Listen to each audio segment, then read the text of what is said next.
Welcome to Commander Central, episode 173, and today we'll be taking a look at listener David Voss's Brudiclad deck. I'm Dana. And I'm Max. Oh, Max, it's just the two of us here today after a barrage of guests recently. Oh, for sure. Chris will be back soon, I think. This show will air on Thursday. I believe on the Monday after this show airs, we're going to be doing our Thero set review. And we're going to have Brando from the CCO podcast on, along with Chris. So we'll have 4 people in the studio. Very nice, very nice. Not really in the studio, remote, but still, it'll be like he's there in spirit. Yes, hopefully. I mean, I think Brando knows to record remotely. He might be riding down here on his moose by now. Already on mooseback, heading down to Wisconsin. So yeah, I'm looking forward to doing that. That'll be a part of like a special multi-show crossover thing we're doing with a couple other podcasts, so I am looking forward to that and looking forward to talking about all these sweet cards from Theros. Anything exciting happen in your life here, Max, to talk about real quick? I am no longer sick. Nice. You sound a little bit healthier. Thank you. The weekend helped you get back on your feet? Yeah, I've slept a lot this weekend. I was already today looking a little bit tentatively at him like, is it too early to buy flights for GP Vegas? I was already kind of looking at that a little bit and trying to figure out a few things for that. And I've been talking to Joey Schultz, Mediator Recast, about plans for Magic Fest Seattle as well. So a lot of that stuff is starting to shape up. It is 2020. The clock is ticking. We're already getting closer and closer to some of this stuff. So I'm getting a little bit excited. Me too. Anything to get out of the freezing cold Wisconsin. It hasn't been too bad. Like, it's not been great. I can tolerate this kind of winter where it's in the 20s-ish. It's when it gets super cold that I can't handle. Don't get me wrong. I much prefer the 114-degree heat of Vegas. I'll take that over Wisconsin's cold. But it could be worse. I got to be positive in the new year here. Should we jump into this deck tech? Let's do it. All right. We got a deck here from Patreon supporter and listener David Voss, who is kind enough to support us on the Patreons and help us keep the lights on. David, we really do appreciate it. We appreciate the support from you and from everyone who supports us, whether they do it on Patreon or by giving us upvotes or likes on YouTube or just listening. I mean, thank you very much. There's a lot of content out there, and the fact that you take time in your busy day to listen to us is a big deal. So thank you. Yes, thank you to everybody out there. So first things first, Max, why don't you read what David wrote to us about his deck? So his meta is pretty powerful with a lot of solid 7 to 9 power level decks.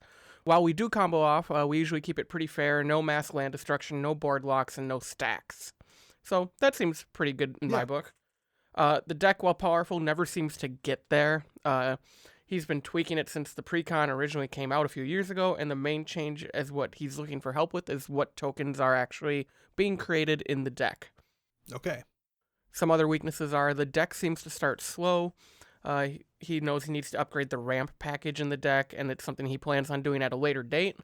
But the main thing he wants us to focus on is the tokens and how best to use them. He says he has a pretty solid base for turning non-token creatures into tokens, but I think that I am using the wrong creatures to maybe get that engine going. Okay.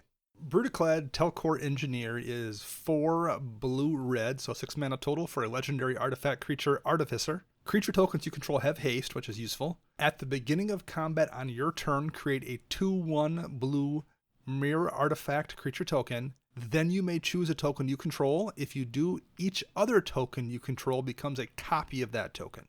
So your tokens become a copy of another token you control. It makes a token, so you always should have at least one or so when Brudiclad's out. It's a cool card that I like. The downsides, and we'll might as well mention those here right away, it is 6 to cast, so it's 6 to get Brudiclad out there. And you have a lot of different lines of things you have to accomplish within the space of 100 cards. You know, you always have to have ramp in the deck, and you always want to have answers and removal, and you always want to have, board wipes and card draw and, ways to win games. Like, there's 100 slots there, and in addition to all of those things you want to do in this deck, you need some amount of additional token producers so you can make enough to make it worthwhile, and you need some amount of interesting creatures that are doing a worthwhile thing when the other tokens become copies of that creature. So that's what the tricky part has always been. I've found with Brudiclad is balancing those things out.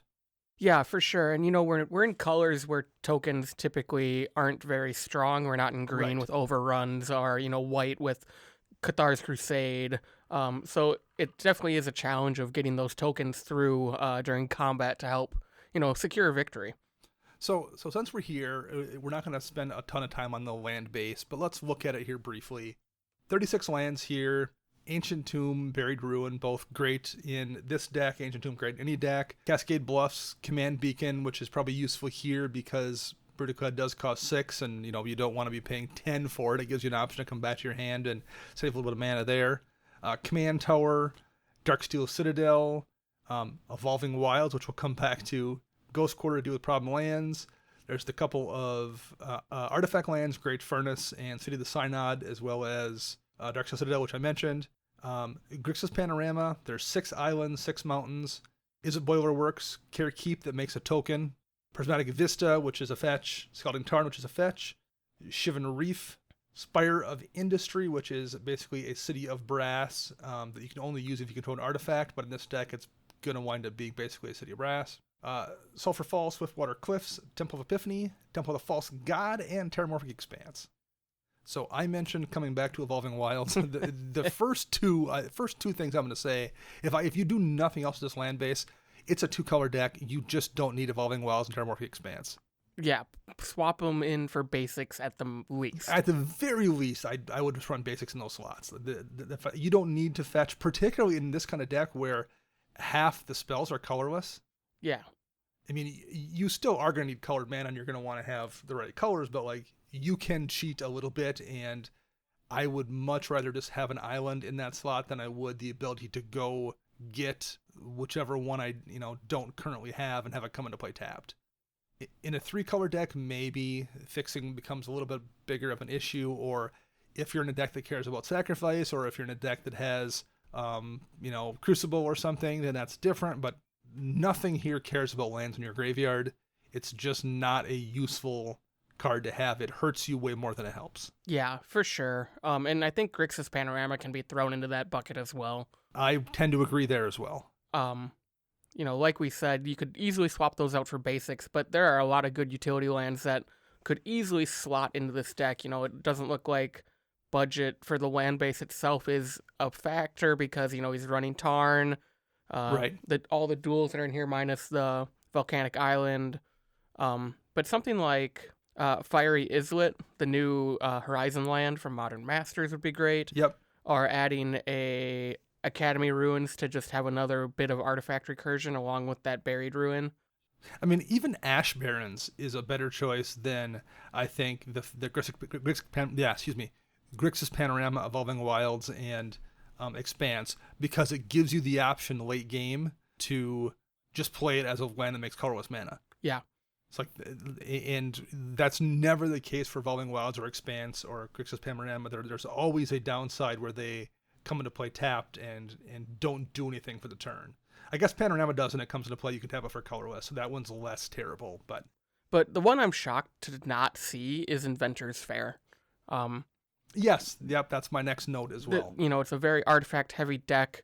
You'll easily be able to get that life gain online and eventually sack it to go find something like a Wormcoil Engine or, something to get your combo going or just a win con. Yeah. And it isn't cheap. It's, $6-7 now, I think. Is it? Wow. But that's not terrible. Yeah, it's gone up. Dang Pioneer. But it's not, that's not outrageous. That's the kind of thing you can save up pretty easily and just not, buy packs on Commander Night or something at the shop and buy that instead. So let's hippity hop over to artifacts because there's 25 in this list. Oofed out. Hit us with them here, Max? Yeah, so we have Bloodforged Battle Axe, Commander's Sphere, Darksteel Ingot, Dreamstone Hedron, Hedron Archive, Helm of the Host, Howling Mine, Izzet Signet, Karklan Ironworks, Mana Vault, Manalith, Mimic Vat, Mindstone, Mirrorworks, Mycosynth Lattice, Navinriel's Disc, Prototype Portal, Retrofitter Foundry, since he's Divining Top, Skull Clamp, Soul Ring, Trading Post, Unwinding Clock, Vidalcan Orrery, and Worn Power Stone. And of that series of 25 artifacts, there are 10 mana rocks there that Max mentioned. And one of the notes we had here from David was that he is going to clean up the rock situation here at some point. But let's still talk about that briefly. He did acknowledge it's an issue and he is going to work on it. But I think that is part of the problem for this getting off to a slow start. There's a lot of 3, 4, even 6 mana rocks in the case of Dreamstone Hedron. And I think that's a problem here. Yeah, as listeners, as if you look through this list, I think this is where a lot of his draw comes in. That's why, Dreamstone Hedron and Hedron Archive are in here, is it's one of the main sources of draw in the entire deck. I think you can probably cut back on those, put cheaper costed rocks in, such as Arcane Signet. Yes, Signet's down to $4 or $5 now. I mean, again, that's not nothing, but like it was, 15 not that long ago. Right. Yeah. The main ones I would look at, I know he is drawing off of that Hedron Archive and Dreamstone Hedron, but I still would get those out of the deck. I would definitely have those two gone, as well as Manolith, and probably Darksteel Ingot too. Yeah. And the Talisman of Creativity, the Talisman is not in this deck. You could easily, a Felwar Stone, even if it just makes colorless mana, like this deck can afford that. It's only 2. You could put Thought Vessel in here or Prismatic Lens that only cost 2. You mentioned Arcane Signet. Like I would replace all 4 of those with 2-drop artifacts. That I almost guarantee will make a huge difference. Yeah, for sure. So. The one I didn't mention, you could use Everflowing Chalice too. I have a card I will mention a little bit later on that might make that not your best option, but Everflowing Chalice is great too. You just cast it as a 2-mana rock and you're good to go. If you happen to have 4 mana or 6 mana, nothing else to do with it, you can cast it for a bigger rock too. So I'm a fan of that card. Anything else here that jumps out at you? Nothing specific. I'm in the Mycosynth Lattice is slightly confusing me because typically you see this with Vandal Blast. Right. And it is in here. I wonder how the meta feels about that combination, seeing that to me comes off as like a board lock almost. Blasting away everybody's stuff. And then also it's a finisher probably too, where he can just blast everything away, swing through with tokens, and win. But it's also a tough one to set up. 6 mana to get the Lattice out, hope it sticks, and then spend is it 5 on Vandal Blast to overload it? I believe it is. So that's not nothing. That's a pretty good bit of setup to accomplish that. But games do have to end, and that's going to end one. I mean, yeah. So, that kind of jumped out at me a little bit as well. One card I'll mention here, Prototype Portals in the deck. It's a card I'm a fan of. It's 4 mana, and it has imprint. So when it enters the battlefield, you may exile an artifact card from your hand. Then you can spend X and tap it and create a token that's a copy of exiled card, where X is the converted mana cost of that card. So that's useful in this deck. There's a lot of token synergy. That's really good. What's useful is to use that as a ramp card as well and put, ideally, Darksteel Citadel underneath it, so the tokens you make that are a copy of that artifact land are then indestructible. So it's a way to ramp then too, and then if you want to use a Brudiclad ability, you can turn those land tokens into indestructible. I guess they're not indestructible because they can become copies, but you can turn them into creatures as well, so it gives you a way to either ramp or make those into creatures. I like that here. I would consider maybe leaning into taking advantage of that a little bit. It's not like you can't already do good things with Lotus Blossom, for example, that comes into play and has to spend 3 on it, and then it becomes a Black Lotus. That's a decent card anyway, and if you happen to have that in your hand along with Prototype Portal, then you can just make a Black Lotus every turn for 0 mana. Even Lotus Petal isn't a terrible card. There's almost no situation where like just getting a free mana for nothing is bad, and it feels pretty good to put a Lotus Petal underneath a Prototype Portal and just get 1 free mana every turn off it. It's not as good as doing the lands or Lotus Blossom, but it's not terrible either. You could do the same thing with Mox Amber if you think you're going to have Legends out, or even Mox Tantalite if you're going to, because that same thing, it's got Suspend, so you can just put that underneath the portal and just make immediate copies. So you could consider leaning into that a little bit. I've done it before in my Glissa deck and very rarely regretted it. I don't currently have the Prototype Portal package in there, but man, making Lotus Blossom tokens feels great. Other than that, I don't have much to comment on here. I'd clean up those rocks a little bit, but the rest of the cards make sense. I don't love Howling Mine. What are your thoughts on Howling Mine? Um, it's a source of draw. I would rather see something like Chart a Course, something more Yeah, consistent that doesn't help your opponents, especially if all these decks are at that higher power level. or Mystic Forge. Yeah. That in this deck is going to wind up most of the time just kind of being a Phyrexian Arena almost. And it partners well with Top, Yeah, so right. it makes a lot of sense. Yeah. So that's one, and it's a relatively inexpensive card still. It's a couple bucks, but it's not. It's not free, but it's pretty easy to slot into the deck. So that would fix that problem with draw a little bit. And sometimes that card can be crazy. Like sometimes it's just fine, and sometimes it's nuts when you can chain like 3 or 4 artifacts off it. So that would be one I would consider maybe in that slot as well. All right, should we move on? Yeah, let's do it. What should we talk about, Max? I'll let you pick. Ooh, let's go over to the instants, because there are 2 of them. Chaos Warp and Masterful Replication. So I would guess everyone remembers what Chaos Warp does because it's been Red's answer to all the things for quite a few years. Yeah. Masterful Replication was in M20. It's 5 and a blue. Choose 1, create 2 3/3 colorless golem artifact creature tokens, or choose target artifact you control. Each other artifact you control becomes a copy of that artifact until end of turn. Worst case scenario, you make the 2 golem tokens that gives you 2 more bodies to make into something else with Brudiclad, but sometimes you just turn all your stuff into Wormcoil Engine, and that's pretty great too. So I'm a fan of both of those cards. However, there's no reality shift here. There's no Pongify. There's no Rift. There's no Rift. In Rift, I get Rift is, almost $25 now? Yeah, it's almost more than that, I think. And it gets people salty, so I understand why if you don't have one, if you weren't lucky enough to be playing and Return to Ravnica and just pick them up for $1, which is what I did. I just happened to have a bunch of them because I was like, oh, this is a good card. I should grab a few of them. I have enough Rifts for all the blue decks I've ever made. If you weren't that lucky, I get why you don't want to go below $25 on a couple Rifts, so that makes sense. It's under 20. It's under 20, everybody. Is it? Okay, all right. But still, that's $20 I wouldn't want to shell out either. Right, exactly.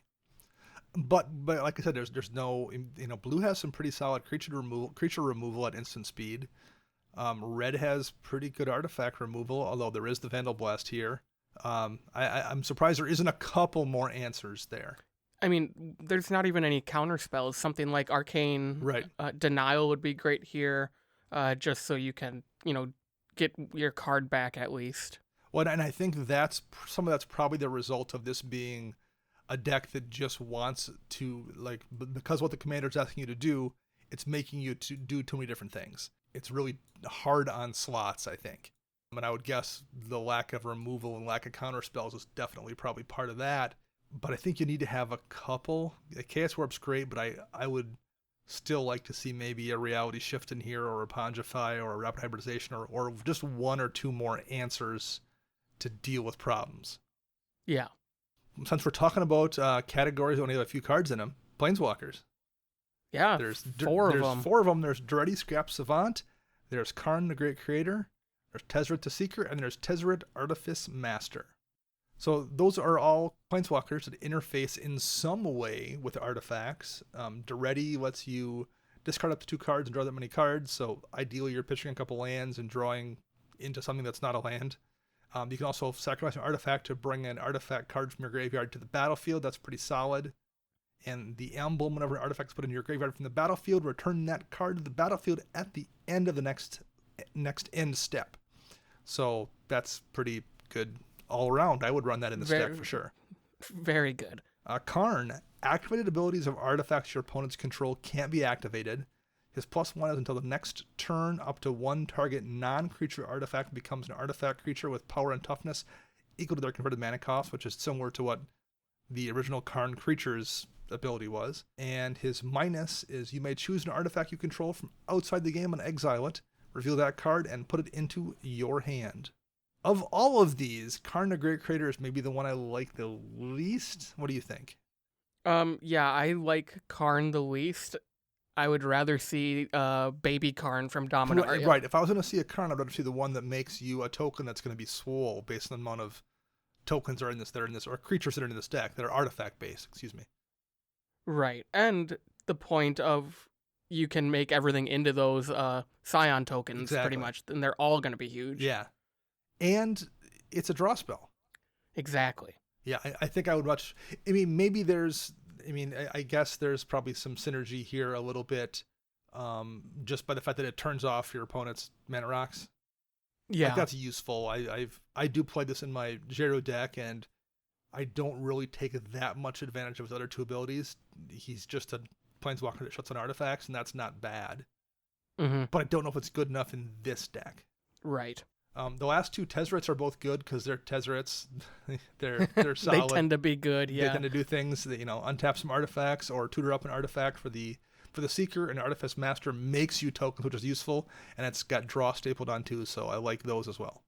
So yeah, Karn Great Creator is the only one I don't love, unless there's some synergy, some kind of an interaction thing we're missing maybe. But I don't think so, since you have the pieces that they use for the lock in Modern in the deck, and there's no sideboards in Commander. Ooh. So, yeah, that's the one I would probably lose here.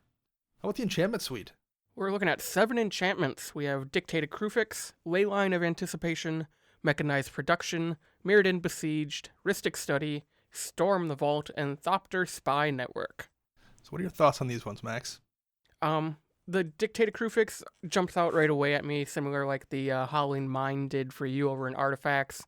I think there's better draw in blue enchantments that he could be playing, such as like Mystic Remora. Yeah. Especially because this helps everybody, which isn't fun, in my opinion. And the reality is, the more competitive your meta gets, the less people care about you helping them. That's not to say group hug decks don't work, but like, there's a power level where someone can look around and be like, oh, that person's got a Howling Mine out. I'm not going to hit them for a couple turns because everyone's playing that way. When he's describing his meta as being, 7s and 8s and stuff, I would just bet those kind of things don't sway your decision. If you see somebody that you can take them out, you tend to kind of take them out. I don't think being able to draw an additional card from Dictate is going to stop you from doing that. Yeah. So I don't think it really tends to work very often as a political tool. You help everybody else out, and I think there's better ways to help yourself. Like you said, Mystic Remora, the Mystic Forge you mentioned before, or just a blue draw spell. Yeah. And there's a couple decent ones we can throw out there as options. They tend to be sorceries, but we'll maybe jump over to the sorcery field next and take a look at those. So what other things on the enchantments jump out at you? The Leyline of Anticipation, I get why it's in the deck, but I don't know how often that 4 mana to flash stuff in is going to be good. And there is a Vidalcan Ori in here, and they're good cards, don't get me wrong, but they also don't stack. I don't know if I want to devote 2 slots. Yeah, I would rather play one or the other, and I guess I would rather play Vidalcan Ori since it's colorless, fuels the artifact theme in the deck, versus the small percentage of times where you're going to have Leyline in your opening hand for that pregame effect. Yeah, I agree. Then we have Mechanized Production. Enchant artifact you control. At the beginning of your upkeep, create a token that's a copy of the enchanted artifact. And if you control 8 or more artifacts with the same name, you win the game. So this is a perfect deck for that. Oh, for sure. I would absolutely keep that in. Mirrodin Besieged is a fun card that I've had some decent luck with. But I mean, worst case, it just makes you a token every turn. Yep. So if not more, depending on how many artifacts you cast. And if you, for some reason, this deck don't need the artifact token creation, it lets you do some filtering at end of turn and maybe win the game. But I would bet 90% of the time this is the Mirren mode is chosen just to let you make an artifact when you cast an artifact spell. For sure. Rhystic Study is fantastic. Storm the Vaults, Telchor Academy in these colors. Thopter Spy Network, at the beginning of your upkeep, if you control an artifact, create a 1/1 Thopter. So most of the time it's going to make you a Thopter, and it's going to draw a card whenever you do combat damage to a player with an artifact. So it only triggers once, but that's some okay draw here as well. Anything jump out at you or you want to talk about here? I have a couple additions that might be worthwhile for this deck. The first one being Efficient Construction. Whenever you cast an artifact spell, make a 1/1 Thopter. Yeah, it's just one more of those generators that synergizes with what you're doing. Yep. And the other one I think actually would be fun in this deck would be Mirror March. It's from Ravnica Allegiances. It's 5 and a red. Whenever a non-token creature enters the battlefield under your control, flip a coin until you lose a flip. For each flip you won, create a token that's a copy of that creature. Those creatures gain haste, and then exile them at the beginning of the next end step. I kind of just want to live the dream of winning 2 or 3 flips with like a Worm Coil, Right. or the Path Razor of Ulamog that's in the deck. And if you wanted to go that way, you could add a couple sack outlets, so you could sack all those tokens if they have death triggers or something like that. A couple that I see here, I'm not sure 100% if Flame Shadow Conjuring works in this deck. It's 3 and a red. Whenever a non-token creature enters the battlefield under your control, you may pay red. If you do put a token onto the battlefield, there's a copy of that creature. The token has haste, and then exile it at the beginning of the next end step. I don't know if you maybe cast enough creatures frequently enough to use it, and then you have to have a red free, but it can be really good. Like, that feels great. That gives you a way to make that Wormcoil Engine token. But even if you don't need the token, it just gives you one more body whenever you cast something. It's pretty useful. Yeah. I'm also kind of surprised Splinter Twin isn't in here. What does Splinter Twin do again? So that was... I mean, I know it's banned in Modern. It's basically a Kiki Jiki situation. Oh, gotcha. It's 2 in red for an enchantment aura. Enchanted creature has tap, put a token that's a copy of this creature onto the battlefield. It has haste, exile at the beginning of the next end step. So you just put it onto whatever the biggest, scariest creature you have is, tap it to make the token that you have right there. So basically it replaces itself, and then everything else can become a copy of that creature. Yeah. So it gives you a nice way to make that creature a thing that you can then copy with Brudiclad stuff. You get 2 for 1 when someone removes the creature, but the next spell here I'm going to mention is an enchantment that might help with that, and that's Monastery Siege. There's not a lot of ways. You mentioned the lack of counter spells in here, and there isn't a ton of ways to protect your own creature. Having the ability to choose the option to make it cost 2 more mana to target something you control. The Frost Titan effect, yep. Is pretty good. And it also gives you the option to do an extra draw and discard. So during your draw step, you draw a card, discard a card, so you can, do a little bit of filtering. It's pretty useful. Both modes are good, but I think the ability to protect your stuff is probably pretty good here because people can see what you're going to do. They can see when you make that Wormcoil Engine into a token, or they can see when you make that Path Razor Ulamog into a token, and they're just going to they're going to remove the token, either the creature before you can do it, or remove the token, so that gives you a little bit of protection since you're not running counter spells, and it sticks around, lets you not have to pour mana into it. It's just there and protecting your stuff. So I would probably consider that a little bit as well. Makes sense to me. All right, last but certainly not least here, I think we have a creature suite, right? We have to talk about sorcery still. Oh yeah, there's a bunch of them. Yeah, I skipped past that after getting caught up in enchantments. So sorceries, there's 9 of them, and there's some pricey hitters here. Blasphemous Act, but that's only really ever 1 red for a board wipe. There's Clone Legion, which is a 7 blue sorcery. For each creature target player controls, create a token that's a copy of that creature.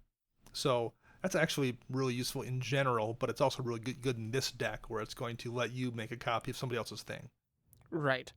Fabricate goes and gets an artifact for 2 and a blue to hand, and there's a lot of good artifacts you can get here. I feel like that probably goes to grab Wormcoil Engine fairly often, but there's a lot of utility artifacts that do good here too, so that's solid. Quasi-Duplicate, create a token that's a copy of target creature you control. It's a way to make a token out there, and it has Jumpstart, so you can reuse it. Recurring Insight's a draw spell. Red Replication is obviously a way to make 5 copies of something as tokens. Sahili's Artistry, you can create a token that's a copy of target artifact or a copy of target creature. That's also an artifact, but you can choose both modes there. Yep. So that's super nice. We mentioned Vandal Blast before. And last is a card that I don't think I've ever seen played, but it kind of makes sense here. That's Zendersplit's Judgment. For each player, choose friend or foe. So it's kind of similar to Pier's Whim in that regard. Each friend creates a token that's a copy of a creature they control. Each foe bounces a creature they control to its owner's hand. So you get to make a copy of a thing, and everyone else bounces a thing. The risk here is they bounce an Eternal Witness and then recast the next turn and get something else back, but I don't know if that's a reason not to run it. I think it's probably pretty decent in this deck. I think this is an amazing card. I've never seen it cast, but Yeah. I think this is the perfect deck for it because worst case, you just bounce 3 things, and then if anything, you still make a token, and even if you don't have something on the board, you're still bouncing 3 things. Right. Anything else here that's leaping out at you? No, like we said, there could be some more draw in this deck. Chart a Course. I know this is an instant, but even something like Artificer's Epiphany, 2 and a blue, draw 2. If you control no artifacts, discard a card. I don't think you're ever going to not discard a card here. Yeah, I mean, it's just going to be a draw 2 instant speed for 3 mana. Yeah. And there's one with a machine, which is an M19 that I'm a fan of. Draw cards equal to the highest converted mana cost among artifacts you control. I mean, Brudiclad alone, that's going to make it a draw 6, but, very, very often that's just going to be a 4 mana draw 3. And in black, I love, paying 4 mana to draw 3 cards. Even if I lose 3 life for that cost, I don't mind at all drawing 3 cards off a Harmonize for 4 mana. And in this deck, it's going to be basically a Harmonize with way more upside. There's been plenty of times, like I've drawn, 6, 8, 10 cards before off that, depending on what I've had out. So I'm a fan of one with a machine, and I would not mind seeing that here at all. Yeah, that card is backbreaking when you cast it against me in Vela. Yeah, and there's also Thoughtcast, which is 5 mana. It's 4 and a blue, but has affinity for artifacts, and it costs 1 less for each artifact you control. It's only a draw 2, but like very, very often, that winds up being just a 1 mana draw 2. Like I would bet in my Vela deck, 90% of the time, it's a 1 mana draw 2. So that's really efficient too, and I would not mind seeing that in this deck, and I think he'd be very happy with it here as well. Anything else before we go over to creatures? I think I'm ready to move over to creatures if you are. Yeah, I am too. So why don't you read those to us here, Max? We have 16 total. We have Bane of the Bala Ged, Consecrated Sphinx, Ethereum Sculptor, Felden of the Third Path, Kiki Jiki Mirror Breaker, Loyal Apprentice, Mir Syndicate Naga, Mir Battlesphere, Padim, Consul of Innovation, Pathraiser of Ulamog, Psy Master Thopterist, Sharding Sphinx, Steel Hellkite, Thopter Assembly, Thopter Engineer, and Wormcoil Engine. All right. So the balance here is trying to have creatures that are great when you make everything into a copy of them, like Wormcoil Engine or like Steel Hellkite or even Thopter Assembly, and things that synergize with what you're doing, like Ethereum Sculptor and Felden and Miss Syndicate Naga. So there's things that make tokens, there's things that interact with, like Padim making your artifacts have hexproof. So 16 creature slots here. He mentioned part of the problem is maybe getting payoffs, and I can see that. There's, I think, a bit of a shortage of creatures that absolutely dome somebody when you make 6 copies of them in swing. And Bane of Bala Ged absolutely is one. I think we had that pop up. We had one of these Eldrazi get copied in a Brudiclad deck, I think in Kansas City at the Magic Fest. Okay. Someone was playing Brudiclad and they turned everything into either a Pathraiser or a Bane of Bala Ged or something. And so it was like swinging in and hey, it's now Annihilator 14 or whatever it wound up being. So those are absolutely bombs. It makes sense. I think the deck, though, needs 1 or 2 more of those things that do something super impactful when they come into play. Oh, I totally agree. So is there anything you have down here and things that you'd consider? Yeah, my first one right off the top of my head when I was looking at this list was Desolation Twin. Okay. It's another as Eldrazi. It's 10 mana to cast, but its cast trigger is it makes a 10/10 token. So you automatically have fuel for Brudiclad to turn all your other tokens into 10/10s. Right, and then just slam somebody. Yeah. The one I have that's a similar just absolute beater is a new card that's in one of the Theros starter decks, and it's Terror of Mount Valus. It is 7 mana, it's 5 red, and it's for a dragon. It's a 5/5. The unimportant part here is when it comes into play, creatures you control get double strike until end of turn, but it itself has double strike and flying, and it's a 5/5. So making all your stuff into evasive creatures that hit for 5 and have double strike, you will kill. I mean, if you have like 3 or 4 creatures out, you're going to just at least kill one person. If you have 5 or 6 or 7 or 8 tokens out that become a 5/5 with double strike and flying, you can very easily just kill everybody. So that's one of my fan. There's a shortage of dragons with double strike innately because they have evasion. They don't want you being hit really frequently for that much mana in the air, but for that much damage in the air. But like Terror is one that does. It's 7 mana. It's relatively efficient considering. I think that's a really solid card in the stack. Yeah, the only other dragon I would consider would be Utvara, Yep. just because attacking makes a 6/6 dragon. So And all your other dragons then will will make dragons as well, and that just gets Yep. out of control completely. Yeah, I see that for sure. So I think but I think the balance here is tricky, and unfortunately, the only way to really find how many beaters you need relative to how many token producers or protectors you need is just to grind the deck. And having not ground it, I'm having a real tough time saying you want 5 more of these and pull these 3 things out. yeah, some other like more utility creatures I think would be something like Fairy Artisans that always becomes a copy of Yep. something. The new Joyra from Dominaria, just another draw engine. There's tons of artifacts. Yeah. That should help. And then the new Dockside Extortionist from Oof. Yeah. the new commander set this year, just to get some more treasures online to maybe help your mana package to get ramping up a little bit. Sure. Yeah, that's a really solid one. Yeah, the balance is totally tricky because like Consecrated Sphinx is always a good card and it's an even better card to copy. I get why Felden's in here because he makes a token and that's pretty useful. So he helps, but I think you need something in there to make a token of, and right. I don't know if 3 mana to make a token copy of Thopter Engineer is worth it. So Right. I think if you had better beaters in the deck for targets for Felden deserves the spot. I tend to agree. I think one that I don't love is maybe Mist Syndicate Naga. It has ninjutsu. Whenever it deals combat damage to a player, create a token that's a copy of Mist Syndicate Naga. So I guess you can ninja it in when something doesn't get blocked, but I feel like you want the stuff that doesn't get blocked in here to like deal damage. How often are you going to be swinging with Padim anyway? And if it's Pathrazor, I think you probably want it to hit. On its own, it's not going to get through unblocked very often as a 3/1. I feel like it doesn't quite do enough in enough quadrants. Yeah, I 100% agree with that. So if I was going to pull something, it might well be for that card. Mm-hmm. Yeah. Sharding Sphinx is good, and whenever artifact creatures you control, I guess it makes sense in Brudiclad because your tokens become a copy of that token, and you're probably going to be making them into artifact things a lot of times, but I feel like for 6 mana, I would still rather just run something that just ends the game, like Udvari Hellkite or that Terror of Mount Velas. At this point, I don't even run Sharding Sphinx in my Sphinx Tribal deck anymore. Oh, really? I had no idea. Yeah. I felt like 6 mana was just like for the upside for making the token, which was useful, but there was also enough times when like it made me 2 tokens and died, and I felt like for 6 mana, just making a couple tokens wasn't that useful. Maybe in this deck, you only need a couple for it to do gross things, so I guess I would buy that, but I no longer run it, so I'm a little bit down on the card currently, especially compared to something that like Udvari Hellkite that's just going to probably win you the game.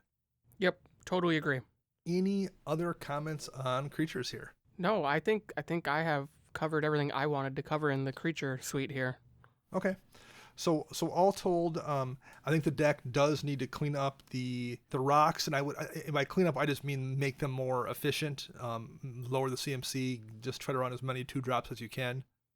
I think you need a few more beater creatures that are the kind of thing that when you pull off I'm turning 6 tokens into this creature, it's killing somebody. Yeah. I think you need a few more of those things that do that in here. Yep.